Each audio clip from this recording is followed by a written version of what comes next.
NIL agents back when NIL became a thing for college athletes. To power the way brands, universities, and agencies are building their athlete partnerships led to this realization that brands don't really have access to the data they need on an athlete to decide whether or not they're the right influence. It's true that that could be the case, and it's definitely true that at the very least that needs to be vetted out in making a decision. So it's important just when associating yourself with an athlete and having them represent your brand to the public eye that you just have the full 360 view of like where are they going to be showing up and how are they going to be showing up. Is this who I want to represent my brand? So of course businesses take that stuff into consideration, but now they have the resources right in front of them to do it without needing to go scramble on Google to try and figure it all out themselves. One of the cool things about this story with Out2Win. Jack, welcome. Thanks for having me, John. Yeah, this one lands differently just because not only are you a successful entrepreneur, but a former student. So this is really, really cool for me. It's just as cool for me, trust me. Yeah. Well, great to see you. So I wanted to start by talking about the fact that you were the one of the very first, if not the first, NIL agents back when NIL became a thing for college athletes. So talk to us a little bit about that, and then tell me the origin story of Out2Win.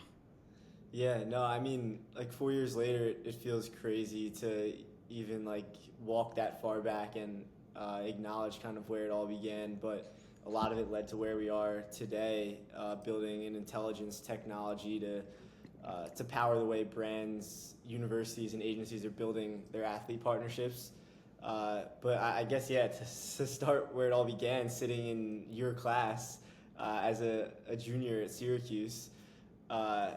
NIL legislation was passed, which allowed college athletes to get paid for the very first time. And I was in an entrepreneurship class, which had athletes in it that had no idea how to navigate this brand new opportunity of NIL. So first things first, I kind of just threw myself into the fire and began helping athletes facilitate partnerships with local businesses around the Syracuse area. And I was quickly realizing what goes into these partnerships between brands and athletes, and recognize the potential on a larger scale. So beyond Syracuse, began expanding to other campuses, working with brands on a more national scale to help them build campaigns across social media. And over the course of 2.5, 3 years, we were more so pivoted towards a brand marketing agency, helping businesses like Nerf, Oakley, Reebok build NIL campaigns across social media. So helping them find the right athletes for their campaigns and create the social media content that drove additional brand awareness and additional sales through really more or less influencer marketing content.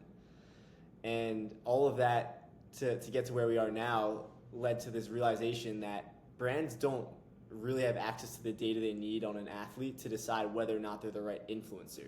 You can go see how many touchdowns they throw, you can go see how many goals they score, but when deciding whether or not this athlete's the right fit for a marketing campaign, there's a lot more that goes into that decision. They didn't have access to the data that goes into that decision. So this platform we built, the intelligence platform for athlete marketing, it gives a holistic overview of an athlete as a marketer. So it's how do they stack up against other athletes off the field based on their social metrics, based on the audiences they reach, and based on past brands they've worked with and how those partnerships have performed.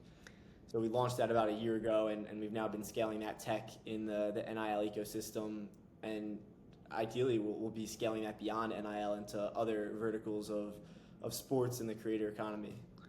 Yeah. So is it true that, somebody who performs really well in the field and has incredible stat sheets may not be the best partner for a brand for some reason, maybe because off the field their stats and their social presence isn't quite what the brand would need? It's true that that could be the case, Mm-hmm. and it's definitely true that at the very least that needs to be vetted out in making a decision, Mm-hmm. because some of the most I guess some of the best players on the court, on the field, don't necessarily have the most marketable presence off the court, off the field. And what I mean by that is more so just like the way that they're showing up on social media, in the general media. So it's important just when associating yourself with an athlete and having them represent your brand to the public eye, that you just have the full 360 view of like where are they going to be showing up and how are they going to be showing up? Is this who I want to represent my brand? Of course, businesses, take that stuff into consideration, but now they have the resources right in front of them to do it without needing to go scramble on Google to try and figure it all out themselves. Yeah. One of the cool things about this story with Out2Win, in my opinion, is just the way you iterated and followed the market signals.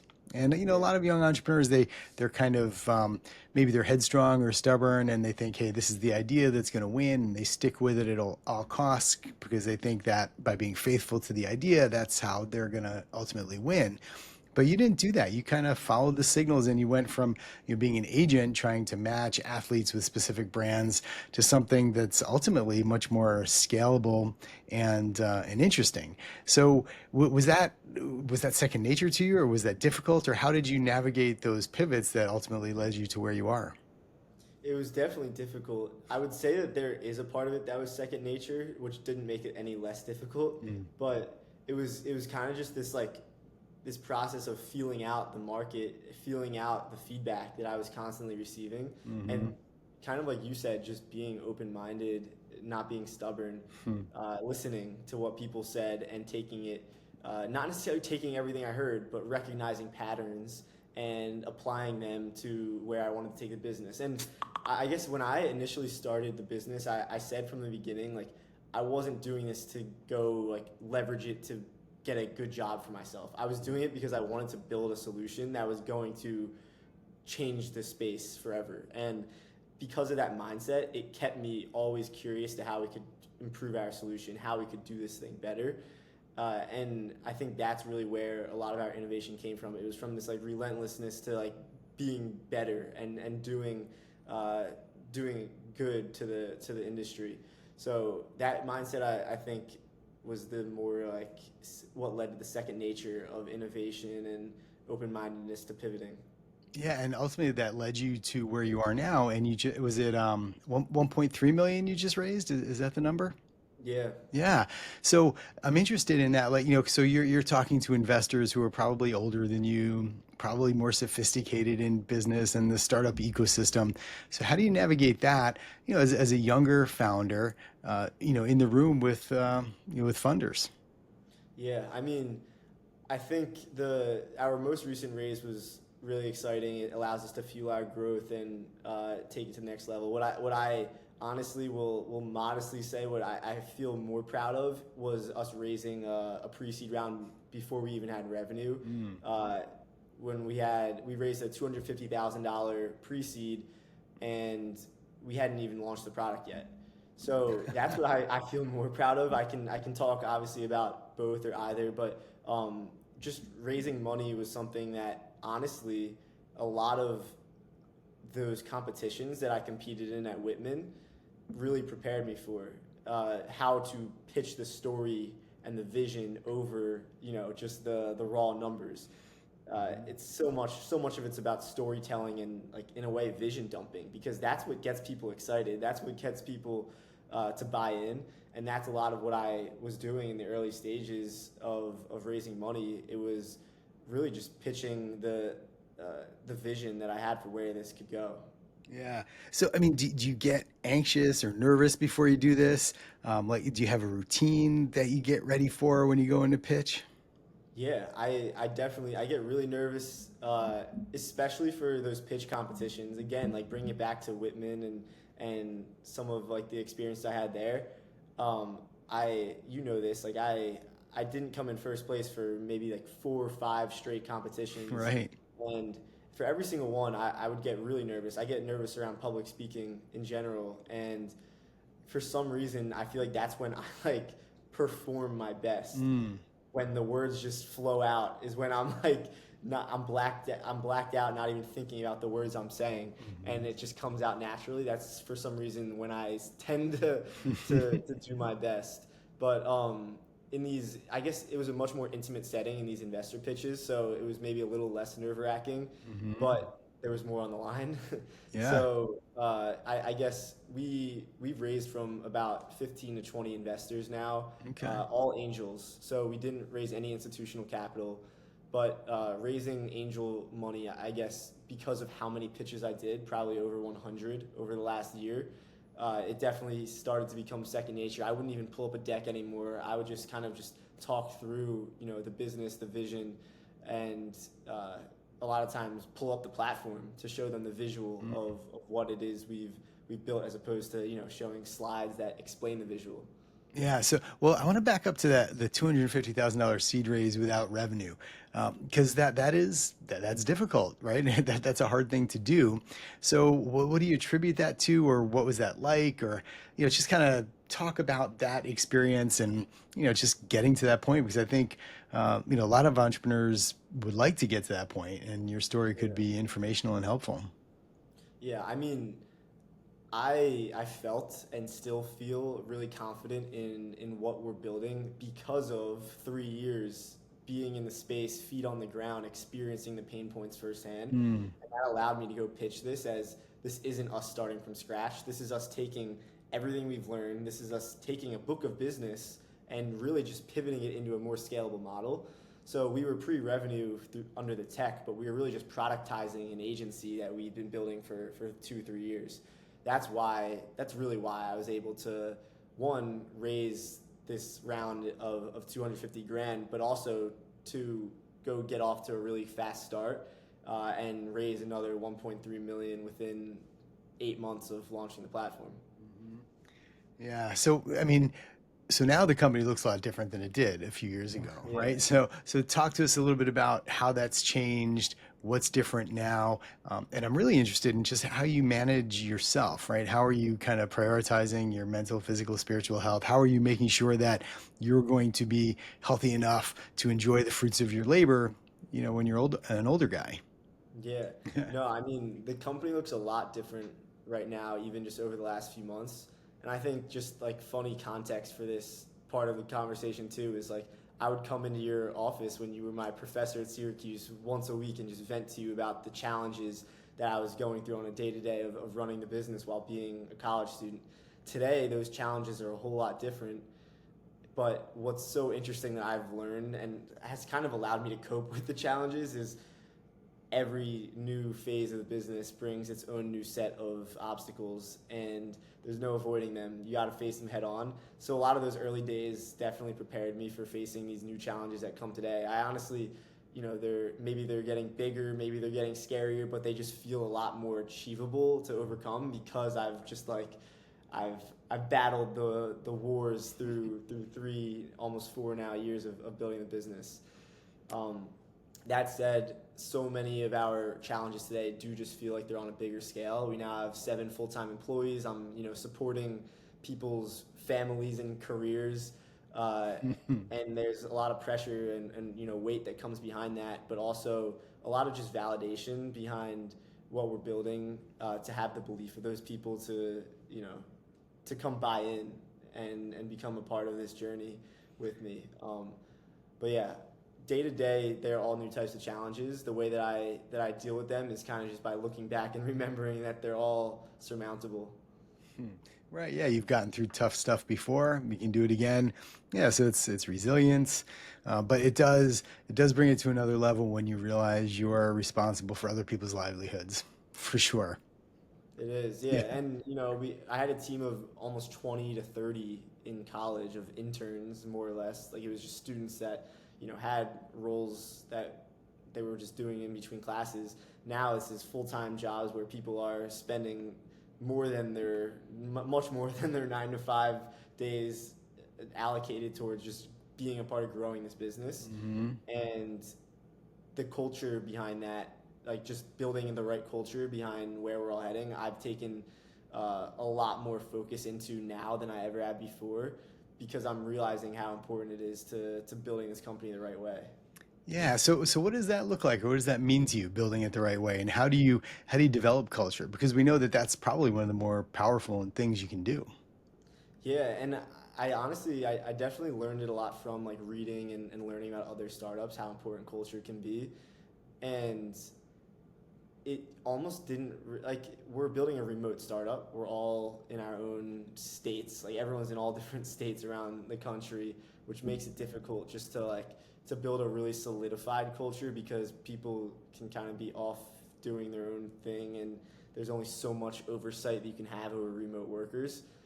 A lot of like the culture comes through building certain rituals. Like we have like team meetings virtually on a weekly basis that are not necessarily just like everyone just like sit down and give your updates. It's more so like almost like team bonding meetings in a way.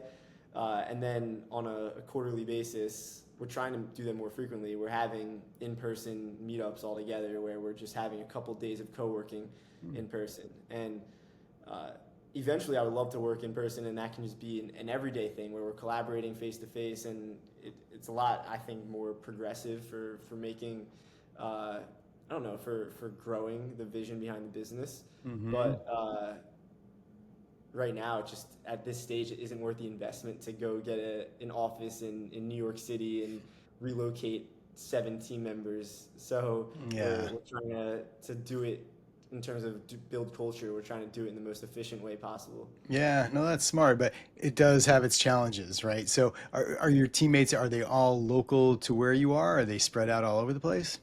They're spread out, yeah. So we Okay. have, I'm in Philadelphia. We have New York, Connecticut, South Carolina, uh, Miami. It's Mm-hmm. a little all Yeah. over the place. Yeah. Well, at least you're on East Coast, right? So Yeah. time zones aren't that challenging. But yeah, building a sticky culture in a remote first organization has to be challenging. Yeah. So what are some of the rituals or what like how do you guys establish connection in that sort of modality?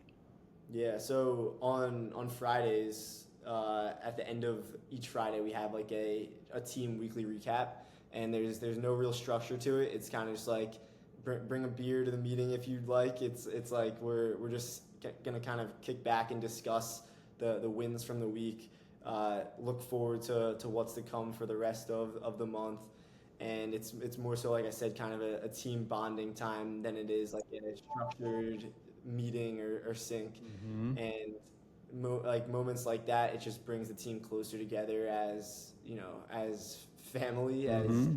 uh, as friends and I think that's super important in this too because everyone right now is bought in on building for the company for themselves but if they can also be bought in on building for the others around them it's just going to bring out an extra layer of commitment and dedication and that's the type of bond I'm trying to build amongst the team to really build like a family like culture. Yeah. So that's those are the rituals for the team and the organization. But what about for you? I mean, your job is especially demanding. You're resilient, which is great. But what are the things that you do in your day to day to maintain and improve that resilience? Yeah. So one of my non-negotiables is working out in the morning. Mm. Like before I do anything else, I get up and I work out, and that's either a run, that's a lift in the gym, but just like getting my blood flowing in the morning is my form of caffeine. I actually don't consume caffeine. Uh, I do on some occasions when it's a long night, early morning, Yeah. and I need it to get me through the day. But I try to almost use like my endorphins as caffeines, Hmm. which I went on a run this morning. Like I'll most mornings go and get a lifting in the gym, and that's just like my way to like just start the day without work, just like kind of focusing on myself more so, and creating that kind of boundary has been important in staying sane in building the business because nearly 24/7 of my time is dedicated towards the business like Mm. from the time that I'm finished working out till I go to sleep at night it's usually focused on how I can do certain things to build the business further Mm. but that like hour to hour and a half period in the morning is like my time to focus on myself and uh, like my physical self. Hmm. So, do you ever like imagine yourself 30 years from now, 40 years from now, like what your life is like, or your health, or your enjoyment of, the thing you created? Does that ever cross your mind, or are you just kind of head down doing what you're doing? It definitely crosses my mind, but so much so much of it's uncertain Yeah. that I honestly try to almost avoid. Like I'll try to maybe like map out what my desired outcomes look like, but the reality is so much of it will come from focusing on the day to day. That Hmm. if I take too much time to focus on like looking ahead like that, I think I'll lose sight of the day to day too much. So I do try to really focus on putting one foot in front of the other Hmm. and staying in the present time. Yeah. Like even in the shorter long term, like the next 2, 3, 5 years of building the business, there's so much to think about. Hmm. But when I get too caught up in thinking about it, I lose sight of what's right in front of us. Mm. And I've learned that it's really important to just keep sight of what's in front of you, because Hmm. so much of the further along future is uncertain.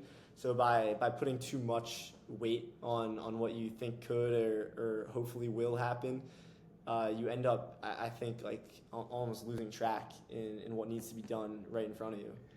Yeah, and I think ensuring that you're where you want to be in 30 or 40 years does kind of depend on the things you do right now, right? So focusing on Yeah. what's in front of you. So how do you sleep? What's your sleep schedule like? It sounds like it might be a little chaotic. I try to get to bed really early. Like that's Okay. one of my biggest priorities too, is sleep, Yeah. because I can't really function without it. Most humans can't. Mm-hmm.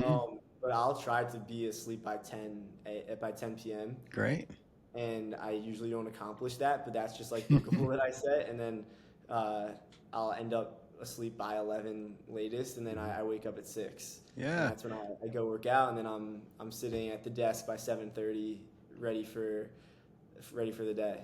Yeah, that's great to hear because I mean, you probably know entrepreneurs and founders as well that sacrifice sleep first to get things done, right? But Yeah, yeah, no, it's good because you've probably experienced it that you're just better when you're rested, you know? I am, and Yeah. then so I usually don't have a first meeting until 9 in the Mm-hmm. morning, so like that 7:30 to 9 window is my like deep work, don't bother me window of work. And then like when things do overflow, as a lot of times they do, I'll take like the kind of like 8 to 10 p.m. window to just get more things done, and then hit the hay. Yeah, yeah. Is there anything that you're struggling to fit in or find time for in your day to day that, you just can't because you're too busy? I mean, I just moved into Center City, Philadelphia, Mm-hmm. and one thing that's like been a struggle is like I of course want to explore a new city, and I've done it. I moved in about a month ago, and for the first couple of weeks, I was taking like a nice like hour or two after like the prime work day to go just explore the city, and I just like as you put so much pressure on yourself sometimes as a founder and a CEO, or like those like 1 2 hours a day of just exploring the city, I felt like were kind of adding up in a lower level of productivity. So I certainly haven't been exploring as much Yeah. since my first couple weeks in the city, and it's like it's just all it's a balancing act. Like I Yeah. definitely like, for example, tonight I'm going to a networking event in Philadelphia. It's called Sports Business Leaders. It's like a bunch of sports entrepreneurs across the Philly landscape, and that I've allocated as my like one night of the week to go explore Philadelphia. The last 3 nights I've been focused. I've stayed in focusing on just getting things done. So I try to allocate like one night afternoon a week to just exploring Philadelphia. That's great. Yeah. Yeah. I mean, you got to fit those things in, right? And we know that a major factor in health span and longevity is your community, the quality of your Yeah. relationships, right? So do you find time for that? Like, do you have a crew that you hang out with, or at least a couple of good relationships, like people you can just kind of rely on if you need to? I'm building that in Philadelphia, Mm-hmm. because I'm new to the city. I have a crew from both college and high school that I'm extremely close with, that I'll see a lot of times on weekends, and I definitely agree that having like a crew like that is a necessity for just like staying fulfilled in the day-to-day work. Uh, like for me, that's a big part of my purpose too, is just like shared experience with people that I like. I love to share my wins with my closest friends. I love to share like the losses with my closest friends. Just like having like that support system and that crew, whether that is close friends or even family, uh, I think is a big part for me of the process, is just like keeping them close along the way. Hmm. Yeah, and doing those networking events like you were talking about, really important too, right? Because as you grow and scale your company and your problems become bigger and different, it might be harder for people who aren't in that same position to relate to, right? So just having other people who are kind of, at a peer level in terms of running an organization in your stage Yeah. of growth is probably really important. Yeah, I also just enjoy the conversations. Like even Yeah. like a conversation like we're having here, doing that. I'm usually on the other side of like asking the questions because I just love learning about how other people are managing, their lives, whether it is a founder, whether it is, an employee elsewhere. It's cool to hear about how other people are navigating the same types of challenges. Hmm. So like tonight, like I'll grab a beer with a couple different entrepreneurs, founders in completely different types of like businesses, but it'll be really cool to just hear about the different ways they're navigating their own obstacles and see Hmm. if there's anything that applies to the ones I'm currently navigating. Yeah, for sure. So let's talk a little bit about Out to Win because I mean, I just think it's the coolest concept. So tell us a little bit about both sides of the value proposition and kind of walk us through, the like a use case for a brand and an athlete.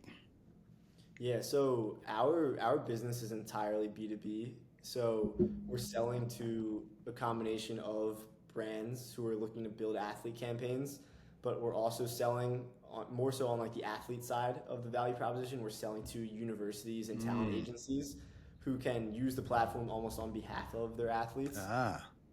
So brands are using the platform to discover and vet athletes based on their off the field marketability. But using different AI tools we've built, you can pretty much discover what we like to refer to as diamonds in the rough. Hmm. So it's athletes who aren't necessarily on your radar. You're not going to see them on the Sports Center top 10, but they're really strong content creators and can help move the needle off the field on, whether that's Instagram or TikTok through social content. So you can pretty much insert a criteria of what you're looking for in an athlete, and it'll pull up those who are the best fit for that criteria, and then also rank the highest in the Out2Win score, which is our proprietary algorithm that ranks an athlete based on their off the field marketability strength. So that's on the brand side. We're helping them, go find the right fit, make smarter decisions around who they're partnering with. And then on the university side, we're helping them pretty much benchmark their NIL program against their competitor schools.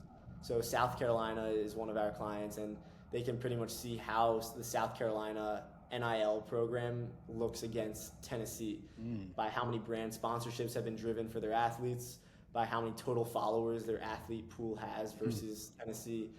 And then they can actually have see a live feed of deals coming in from their athletes as they're happening. Wow. So it's almost like an operating system in a way for Yeah. South Carolina's NIL program. So we just rolled this out over the last few months, and we're already working with South Carolina, Michigan State, San Diego State, a few different schools that are kind of like our early adopters of this side vertical of the platform. And we're also, because we have this ecosystem now of brands and universities using the platform, we're building ways to bridge the gap between them to allow for a more streamlined connection. So, like Olipop, for example, one of the brands using our platform, they want to find the right athlete for a campaign, and they can now connect directly through our platform with Michigan State to work with athletes at their school and build partnerships, knowing that they're each a part of this Out2Win ecosystem. Hmm. Cool. So, what is it? Do you know the athlete who's got the highest Out to Win score at the moment? Um, it's a dynamic score, so it's a lot of which is based on their follower growth. So Uh-huh. I'm pulling up the platform right now on the side. So the athlete with the highest score is Cooper Flag, who will soon have an alumni tag next to him because he's going into the draft in Yeah. a couple weeks. Uh, and then right under him is Jeremiah Smith, a wide receiver from Ohio State, and then Juju Watkins from USC. Yeah. Cool. So so Cooper Flag is a 96, Jeremiah Smith's a 95, and Juju's a 94, and they all have like around 1 million total followers on social Wow, media. it's amazing. So now with these athletes, do you find that I mean they can't be generating content on their own? Do they have other people helping them, or what goes into making a really good social presence that's marketable for these athletes? Yeah, I mean those three athletes I just gave as an example are just superstars at Mhm. their sport to the Right. point where they post anything and it's marketable. Yeah. And they have teams behind them that are helping them create content and uh, they're helping them create content and build their brand. And then you go down a few athletes more in our platform, and the next one is this guy Caleb Hammett, who's a lacrosse player at Liberty, and then Brandon Dwyer, who's a basketball player at Florida Gulf Coast, but he hasn't played a single minute all season. Those two also have around 1 million total followers on social media. They're creating their own content. They're resonating with a fan base in a unique fashion because of that content. Those are the true like hidden gems that you can find from our platform. Yeah. Everyone knows who Cooper Flag is, and he's probably gonna cost an arm and a leg to partner with. But a partnership with Caleb Hammett and Brandon Dwyer is so we have a price per post algorithm as well, which showcases how much it'll cost based on an estimate that we've built. And Caleb Hammett is a much more efficient bang for your buck than Cooper Flag is. Sure. Yeah. So like what are you worried about? Like, I mean every founder's got troubles and worries, right? So what are the things that either keep you up at night or just gnaw at you or what worries you? Yeah, so our platform is very self-service. Uh, okay, let me rephrase that. Our platform, in order for us to scale in the most efficient way, it's like we're aiming to keep it self-service. That said, a lot of brands that are just dipping their toes into this space are looking for a little more handholding, Mm, and we're trying to balance as a lean team. Like how do we help our users find success so that we can leverage that into more success and social proof, while also keeping ourselves like far away and letting the user like go through the full experience so that we can kind of evaluate like the platform's potential really at scale.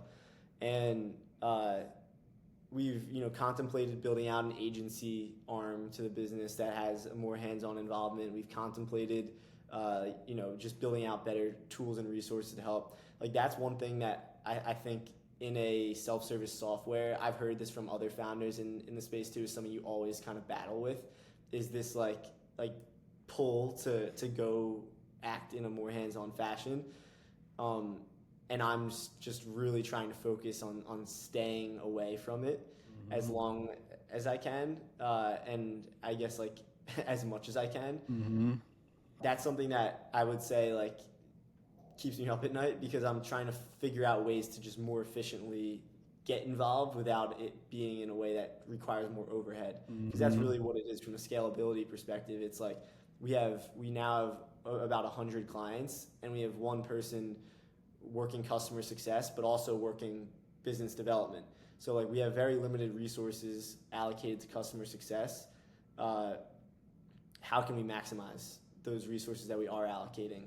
And of course, AI and different types of tools have allowed us to maximize it in the way that we're doing it today. But we're always going to be kind of exploring like how can we keep bringing more value to the users that are investing in our platform. Yeah. Is there something that you wish you had known when you were just starting out that you learned along the way? Or, I mean, everybody has something, but like, is there one thing that really pops out? Yeah, I mean, over the last year, I've become a tech CEO and founder. Like I was more like a sports agent for 3 years prior, and I kind of when I was making the pivot, the reason I did it was because I realized the scalability that tech brings. I started off this conversation saying I went into this thinking how can I build a business that makes a massive impact, and I realized a couple years in that it was going to require technology, and I almost I was about to say something that I'm actually gonna like pull back on saying. I was gonna say I wish that I had integrated tech from the beginning. Mm. But that said, I think that the experience I had with feet on the ground as just really a stakeholder in the space that we're now building this solution for, it's allowed me to build this product in a more informed fashion. So I'm not going to say what I was going to say anymore. What I will say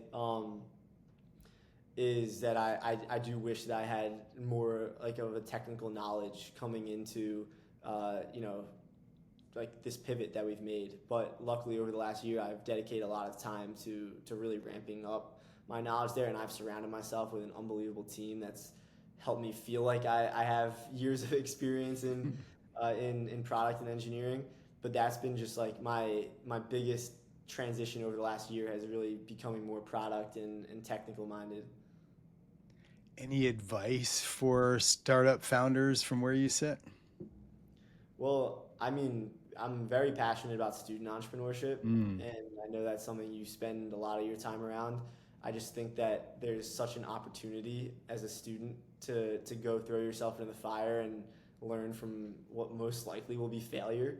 Like I consider a lot of what I was doing in my like 2 years of Out2Win while I was a student as failure, in that like we were struggling to kind of like get over the hump in a lot of ways. But everything that I did while building the building blocks of Out2Win, it led to where we are today. Uh, because I just had the freedom to fail. I had the freedom to go out and learn from my mistakes. And I just think that, like, speaking as if I'm talking to students in college who are contemplating whether or not to go, like, take that idea they have and see what they can do with it. You have nothing to lose, and now is the time to go out and do it, because the second that all my friends graduated college and went and started their first day of work, they said, "Hey guys, we should start a business." But at that point, it's a little too late, because now you have, I don't know, you have a lot more responsibility and you have a kind of like you have a lot more on your plate. So while you're a college student, I just think it's the best time to go out and throw yourself into the fire. For sure. Well, Jack, thank you for spending some time here and sharing your story, your wisdom. Really appreciate it. Thank you so much. Yeah. Thank you, John. This is great.